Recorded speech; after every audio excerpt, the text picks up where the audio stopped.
Hello, everyone. How you all doing today? My name is Doc Holliday.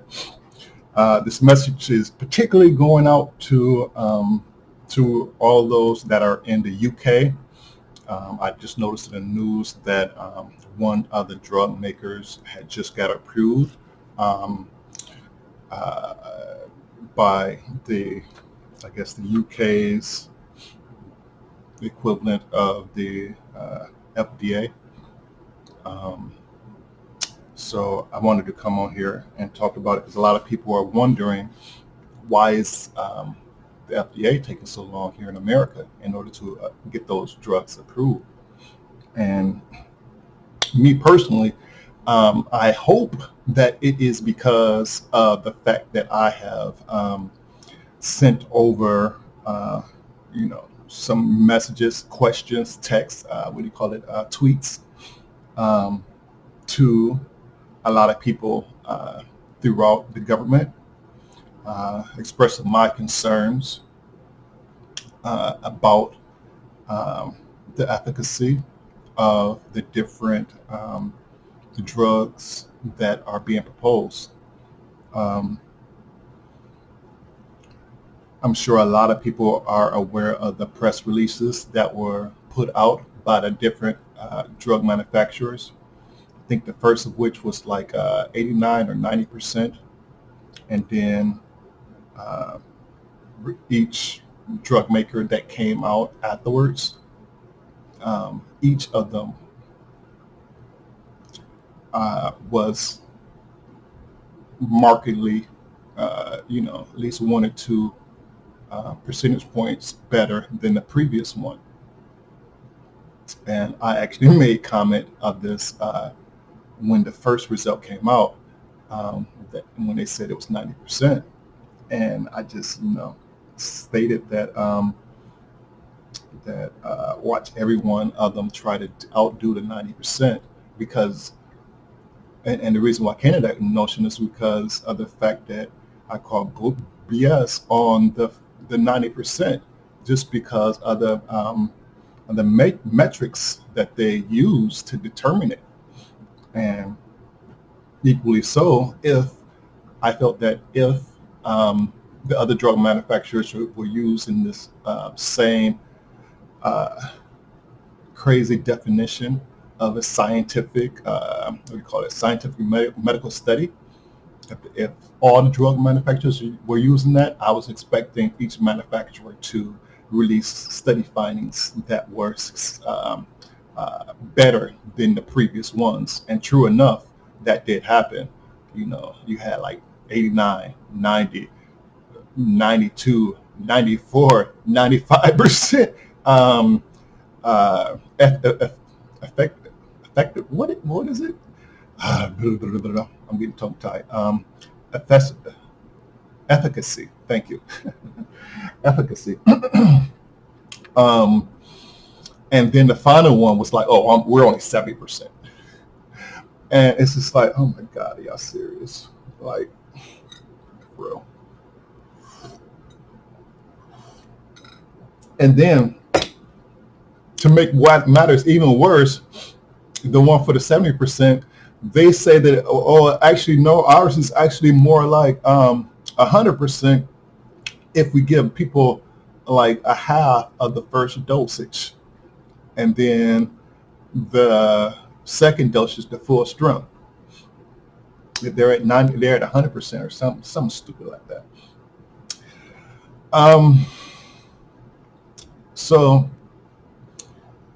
um, all of that could be true. Um, you know, what would help to make sure that it would be true is to actually see the data. And in addition to that, in reviewing the data, one would have to question, of course, like a couple of things. Number one, first thing I would want to question is whether or not all of the study participants were actually exposed to COVID-19. Because from the information that I have obtained and that has been publicly released in the newspapers and on the nation's what do you call it, news programs, has been that no one knows exactly how many people were exposed to the virus. In fact, I would gather that no one does know that it is true. No one does know. And here's why I say that. It's because once were giving the shots to, and they were once they were given the vaccines, they were then told to go ahead and return home and go ahead and live your life as you normally would, as if you never did receive these shots. Because what we want to do is to see if these shots are going to help you in preventing you from contracting COVID-19 while you're in your community. So don't stop any of the normal activities that you will be doing, that you and your family will be partaking in, and you know, um, and we will be contacting you within 30 days, 15 days, and if we would do studies on you. And if as a result of the study, or you were to take a test and it comes back to positive, that you immediately notify us. And also that you keep a diary of how you feel for the next couple of days, to include if you were to get sick. Maintain a diary, and we will be following up with you at the appropriate times. So the thing is that in order for it to be a true scientific study, to find out if the drugs that are being tested are actually effective in fighting off the virus, in order for those tests to be scientifically accepted, they would have to say that they have introduced the virus to each one of the study participants to find out whether or not the placebo or the vaccine could be effective in preventing the virus. Now, we all know that in the human trials, the 15, 30, 20,000 participants that they had, none of the participants were purposely infected with COVID-19. I say again, none of the participants were purposely infected with COVID-19 by the drug manufacturers. In order for us to ascertain the true effectiveness of these vaccines, we have to know first how many people were in the study, how many people received the vaccines, how many people received the placebo, and how many people were introduced to the virus. From all 3, 4, 5 companies that have been doing these tests, none of these companies have illustrated how many of the program participants have actually been introduced to the virus. They are able to ascertain that they may have 60 people that were in a placebo group that have contracted the virus, and they may be able to ascertain that 6 of the people that were in the vaccine, that actually got the vaccine instead of the placebo, they can say that, oh, only 6 of those people got the virus. But the problem is that with saying that, you must understand that all of the participants were not in the same environment. And if all the participants were not in the same environment, therefore at risk of contracting the disease equally at risk of contracting the disease, you don't have a true scientific study. Because a lot of people were not exposed to the virus. You know, the program participants, the how do you call it, the study participants or the study organizers or whatever, the drug manufacturers, they cannot tell us how many more people, other than the people that contracted the disease, how many additional program participants were actually exposed to the virus. They cannot tell you if there were 100 more program participants, or if it was 1,000 more, or if it was 10,000 more program participants that were exposed to the virus, and that the placebo plus their immunity prevented them from catching the virus, or that the vaccine was the thing that kept those that were exposed from receiving the virus. We don't have that information. We have to know how many program participants were exposed to the virus in order to say, okay, of the 30,000 participants that were in the trial, 1,000 participants were exposed to the virus. Of those 1,000 participants, 742 of them were participants that were received the placebo, and the other 200 and some, the other 200 and some people were the ones that had the vaccine. If we had a breakdown like that, that would be okay. But we don't have a breakdown of how many people actually were introduced to the virus. Again, not all 30,000 participants were exposed to the virus, because of the fact that it is unethical to introduce a deadly virus to program participants. It's just something that cannot be done. So therefore, the numbers that these companies, these drug manufacturers are spouting are erroneous numbers.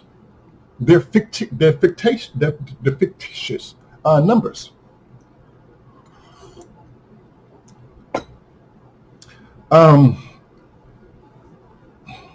The other thing that must be said about this is that the drug manufacturers are immune to lawsuits. If any of their vaccines were to say, because of the fact that none of this stuff was tested on the elderly, what if 90% of the elderly people that take it still die from it, or and where, say, like drug maker A, because the government decides to go with drug maker A, they are, because they are the most vulnerable, they get that one first. And what if drug maker A's stuff is not, their vaccine is not good enough to prevent the virus, and then drug maker B then is given to all of the hospital staff, and that turns out to be more good. What the federal government has done is said the family members for all those elderly people who may have perished because they had got the vaccine from drug maker A, they are not able to sue the drug manufacturer and the drug manufacturer would not have any liability if it were to find out that their drug did nothing to actually prevent the virus. And so um, you would then, in essence, have a situation that could be set up for a money grab where people can say that, yes, we have numbers that show that it is 80, 90, 100% effective in fighting the virus, when in actuality, they could be just very good salesmen. CEOs, you have to be good salesmen. They could be good salesmen in selling you a BS lie in order to make certain people look good, in order to make many more millions, if not billions, in the stock market, and not be held liable for any misfortunes that were to be happening because of the virus. They have it caked into the what into their negotiations with the White House. White House has given them immunity from being sued. Immunity. So with these things, we have to question. We have to have a lot more questions as answered, and we should slow down to make sure those questions are answered. Um, and I would advise those in UK and in other countries to also press the pause button a little bit, press the brakes, make sure that these things are actually what they profess to be. Make sure that the public of which you're actually trying to give these vaccines to, make sure that they are actually aware of the truth in regards to these vaccines, because many people will say, okay, well, we don't have anything else, so I'll go in and try it.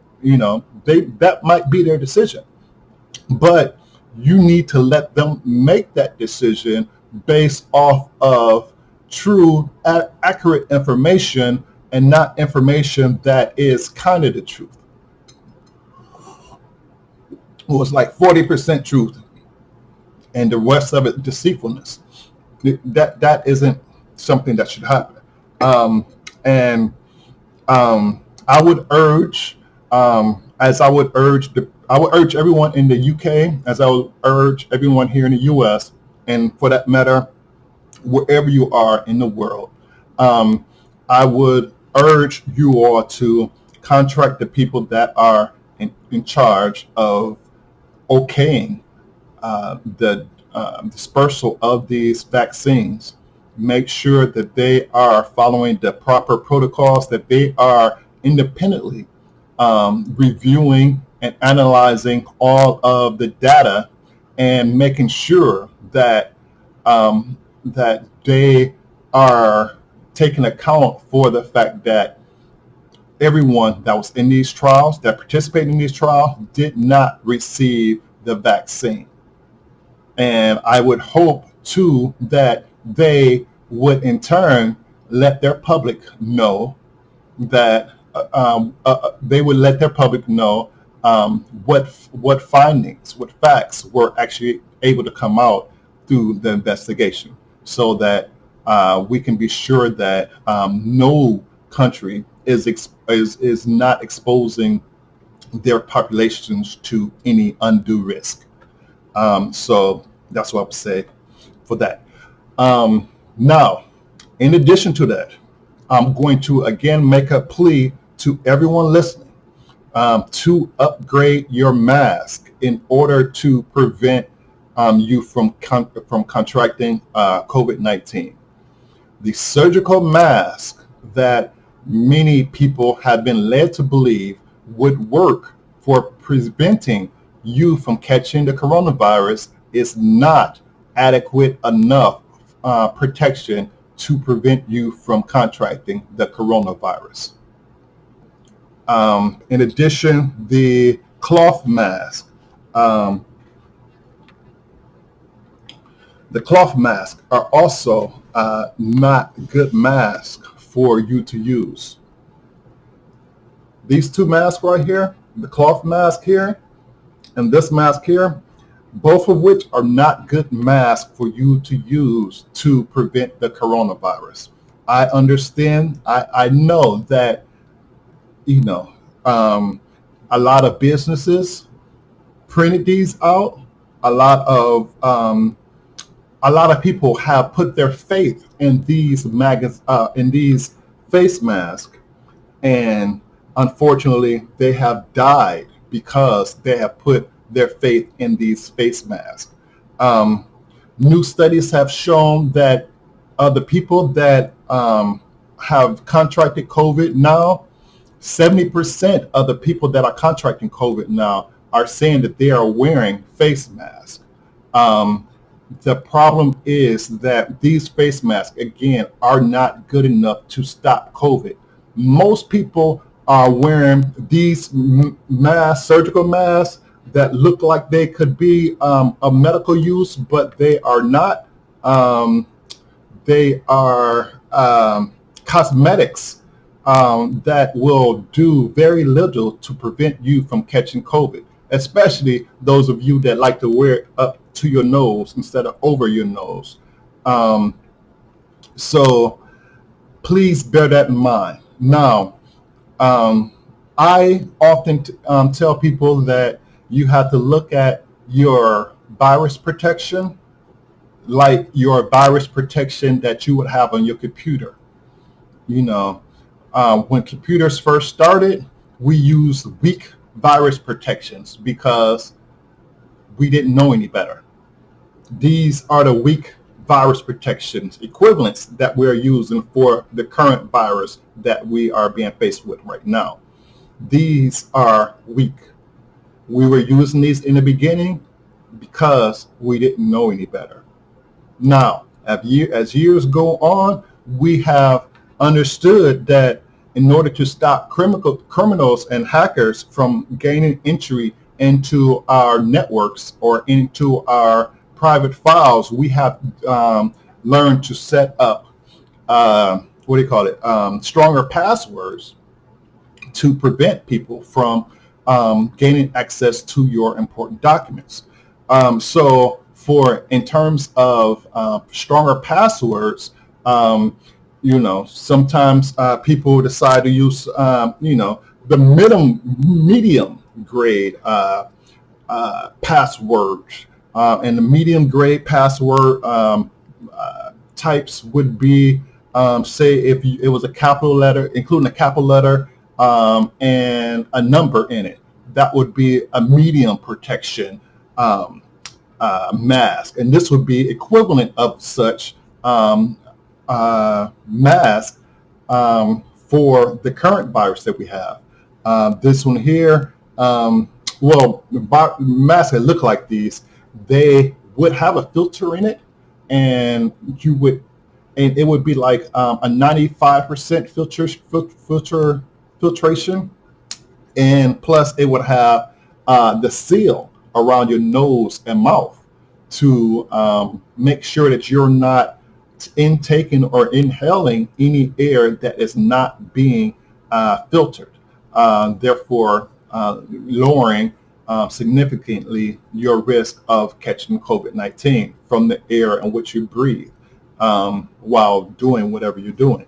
However, as years went on, we decided that, okay, they're still able to crack these things, and we're saying, okay, what the best thing for us to do now, we need more character types. So we had to go ahead and have the lowercase, the uppercase, we have to have the numbers, and we actually have to have the how do you say, the special characteristics to it.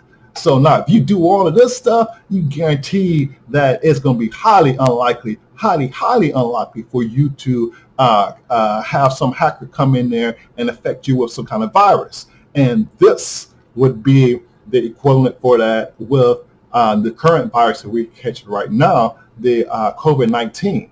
this would be your equivalent of having a password that includes lowercase, uppercase, numbers, and special characters. So with this, wearing this virus, again, you have the seal on everything, on your nose and your mouth, plus you have the filtration portion right here that would actually filter everything. And let me clean this right to here. Wait a minute. Okay. I guess I'm not. Oh, it's over there. I'll get it later. But this would be the best password protection that you can get right now for password protection, virus protection for COVID-19 that you can get right now. These are 100% filtration. All right. So when you get home, what you need to do is clean the outside, inside, and everything. Make sure to know. Here, I'll just use these ones since these aren't the. No, I'm gonna use these ones. I was gonna use the wet wipes, but I don't like how they smell. I much rather use the Clorox lemon ones, but I'm also going to do the outside of it. But that's too newer a thing. It'll take me too long to get the wipe or whatever out. But yeah, make sure when you use these, even though you use the better ones, you have to clean these every day. Every day that you use these, you have to clean them. Preferably, you will want to clean them as responsibly as you would as would a physician that is on a COVID ward, meaning that in between each of your usage, whether it be to go out to the grocery store, you wear this, and then you come in back to put the groceries in the bag before you sit in your car, you would take this off and wipe it down. That would be your first use, and then you would put it in your car. And for each store that you do go to throughout the day, when you come back to your car, you would wipe it down to make sure that you don't bring any kind of contaminant into your living quarters, to include your car. So that is the way to responsibly do this. But in addition to that, you also have to realize that the virus can also attach itself to your clothing. So if you were to go into a person's house that does have the coronavirus, you can, and if there's a lot of coronavirus that is in the air, it can attach to you, your person, whether it be your clothing or your hair or anything, and you can bring that home to you, and it would, I call it to like, sort of like a like cigarette smoke. If you were to go to one of your old uncle's house that used to chain smoke all the time, and you go in there, like you would notice when you go in there for like 5 minutes, 10 minutes, or whatever, the longer you go in there, once you get out, the worse your clothes smell of cigarette smoke. And no matter, it'll be staying like cigarette smoke for the rest of the day or whatever. Well, the same thing happens when you are in a environment where there's a person that has COVID-19. When a person has COVID-19, a lot of the COVID-19, which is very contagious, the spores of COVID-19 are being released as the person inhales and exhales. Or as the person exhales, they're getting released, and the longer that person is there and in that confined environment, the more potent of an environment that then creates, and the much more likelihood that a lot of the virus will be attached to your hair and your clothing just from you walking into the environment and you being there for 10 minutes.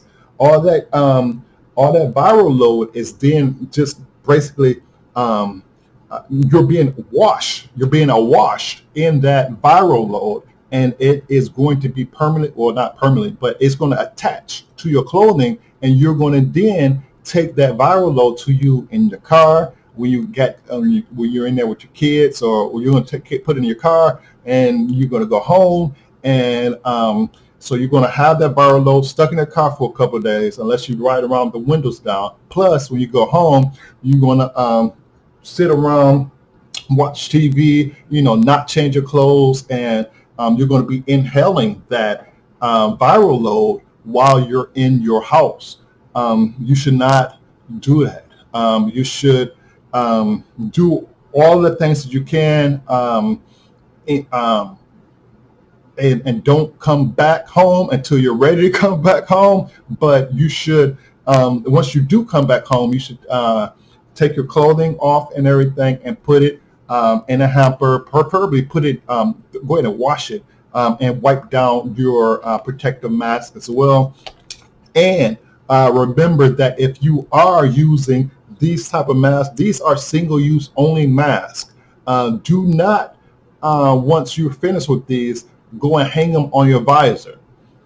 That is that that is a no-go. That is one of the ways in which a lot of people are catching the virus. These are for single use only. Once you use that for that single use, you are to throw these away in the trash to make sure that if there is any viral load on it, that it does not stay with you and then leach off of it for the next 4 days or whatever, and allow that viral load to then for you to ingest that or inhale that viral load, and thus cause you to have COVID-19.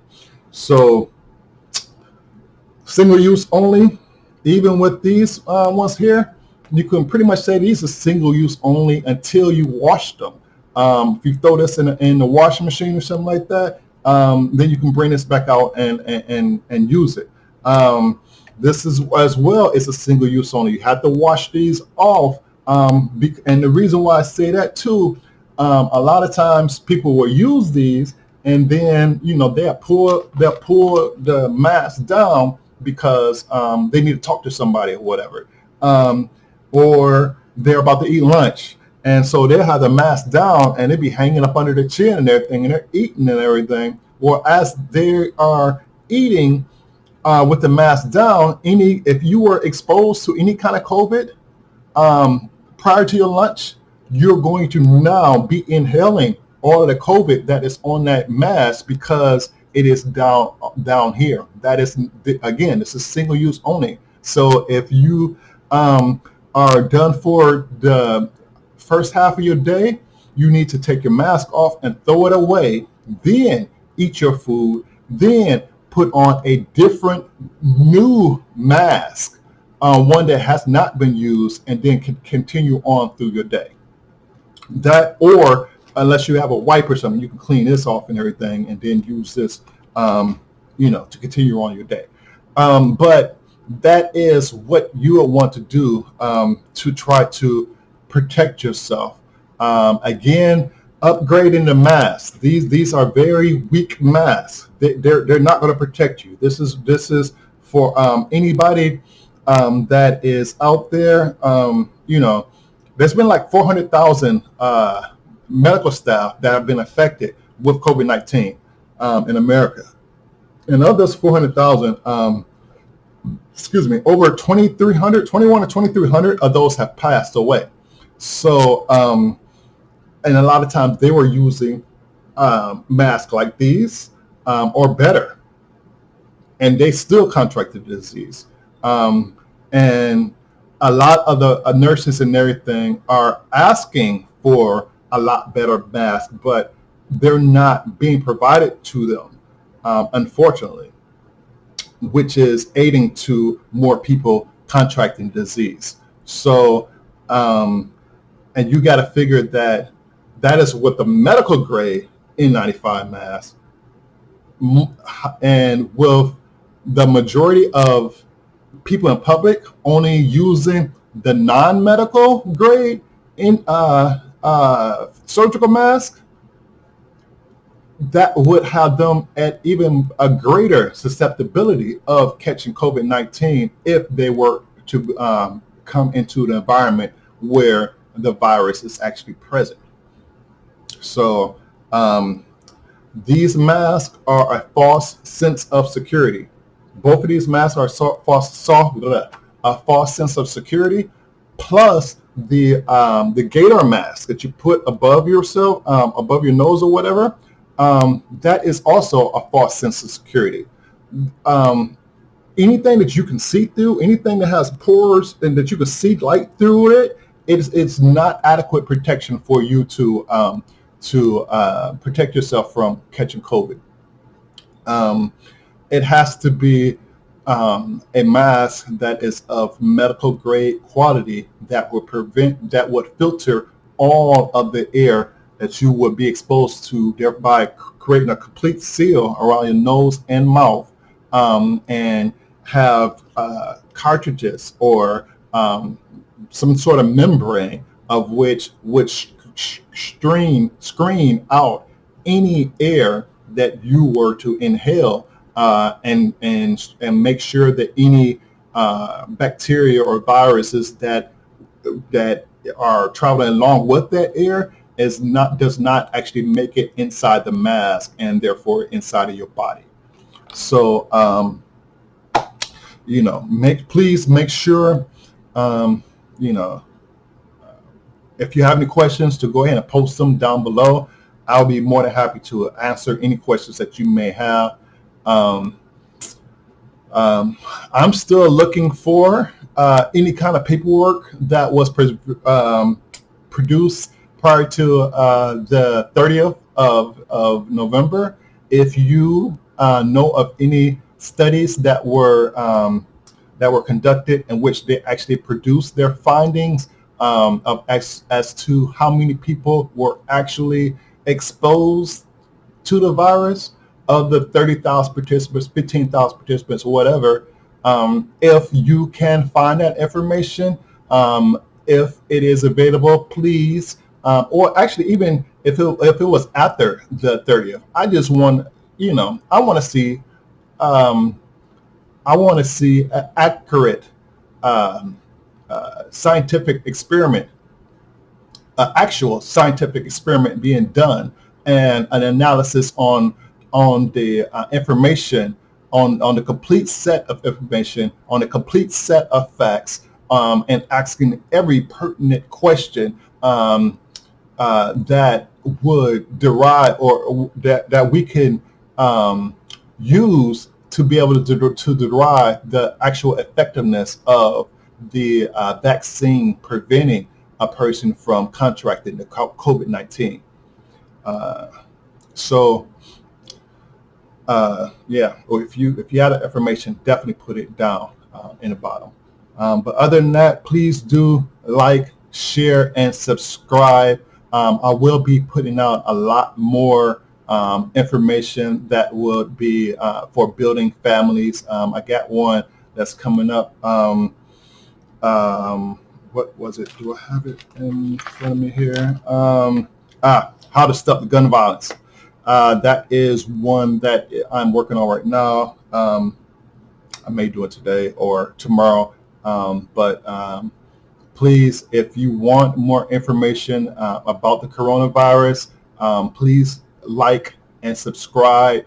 I will be putting out information, definitely weekly, but 2 or 3 times a week, if I'm able to.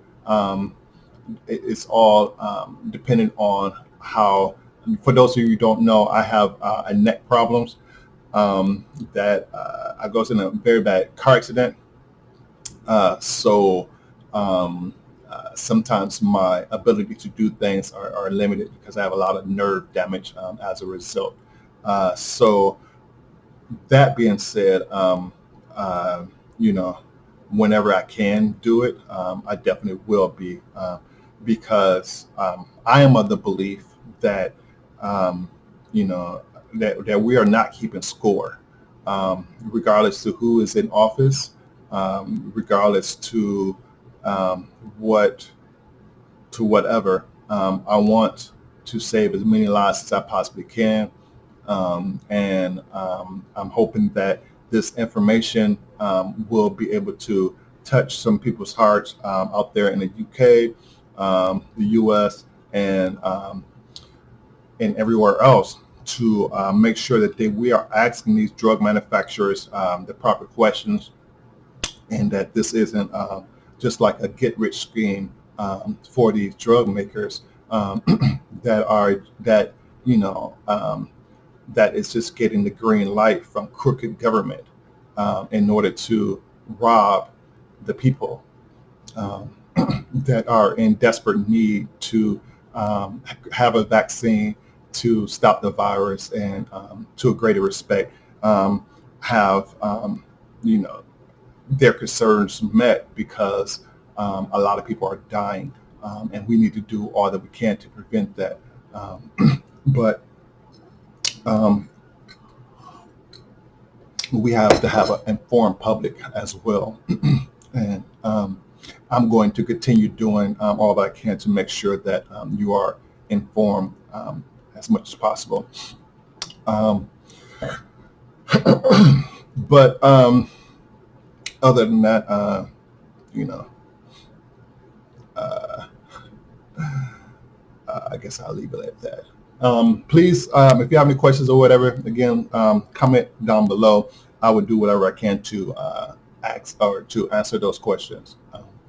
And please do check out some of my other videos that I have in the past, that I've done in the past. Also, subscribe so that you can have the information about how to stop gun violence, because it's going to be very in depth. It isn't going to be like 5 things or 10 things or 20 things. It's going to be it's going to be very comprehensive. For a lot of you that may not be that may not know me, I am a person that has grown up doing and caring for at-risk people, at-risk youth, um, um, and that's my calling, and I'm going to keep on doing that um, to the best of my ability. Um, and hopefully, after I have the surgery here in about a month, hopefully less than that, after the surgery, I'll be able to do a lot more, and um, have a true um, media uh, channel um, that will have a lot of things to it, including this, and also a lot of music as well. I am a musician as well, and hopefully after the surgery, I will be able to still sing, and also be able to play instruments again without any kind of aggravation of the nerve damage that I'm suffering from. So that being said, um, thank you again for tuning in, and until next time, God bless. Be safe, um, and take care of each other, and keep the faith. God bless y'all. Bye bye.